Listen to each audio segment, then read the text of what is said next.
Right, so today we're going to be looking at fry, how to look after them, how to get set up to be able to deal with them when they're tiny, keeping them clean, keeping them fed, and this is all in prep for the season ahead.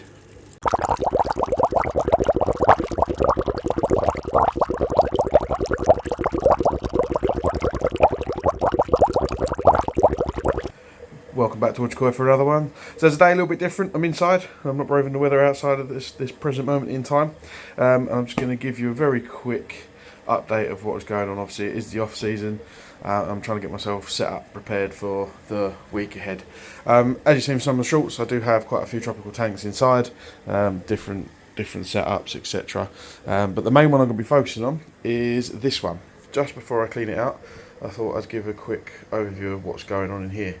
So the reason I'm featuring this one is this obviously is a tropical tank, tropical setup, but I'm actually using this to practice rearing fry. So in here you'll see this male. I have actually spawned this with another giant female koi. So they have produced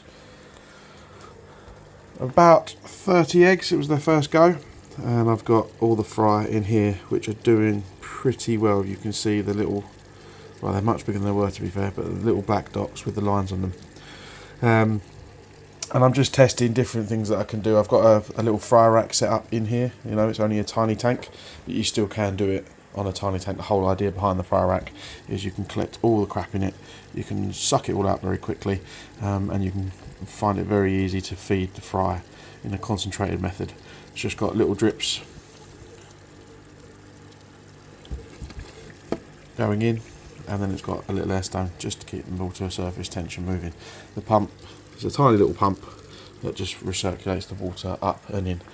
There's a hole in the end there which goes through the sponge, stops any of the fry going out, but allows the transfer of water, so it's a constant flow, so they're in the same amount of water as the main tank. Also enables me to be able to keep the male in here as well, without him now eating them, because they're probably that size where they'd start to think about eating them. Even though he was really good throughout all of it. He looked after him, kept the nest clean, kept them all moving, got them through the first 4 days, and then I managed to put them straight into the fry rack. So, like I said, the reason I'm doing this is in preparation for trying to spawn some koi this year. So I'm used to looking after the fry. You're talking being able to produce enough food for them when they're younger. So I do have one of the Zeus brine shrimp hatcheries here, which works really well. The baby brine shrimp, it's a really low tech bit of kit. It's just this black outer ring. I'll show you if I can take the lid off. You put the eggs in, and then they will all swim to the centre once the cover's on, because that's where the light is coming from. They're, I'm going to say the word photo something, brine shrimp, so they're attracted to the light. So they'll all go to the centre, and you just literally pick them up in that little net, but then all the shells can't float in between because of these rings, as long as you don't put them in there to begin with, like I have.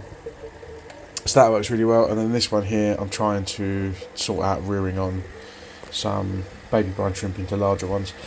Not working so well at the moment because I'm actually trying to use the heat that the light unit generates, which, whilst it generates heat, it's not generating enough to keep it stable long enough.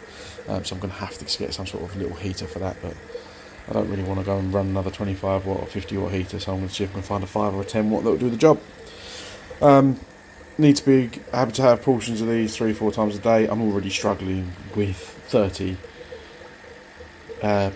Siamese fighter fry, so obviously having thousands of koi fry, I need to upscale this massively. Been looking at Mark Gardner's videos and what he did when he had his set up with these brine shrimp hatcheries, but yeah. There you go, like I said, just a really short one today, guys, just to give you an idea of what I'm doing in the off season and how I'm getting myself ready. So I'm really hoping I can get some koi spawns this year and get some fry up and running.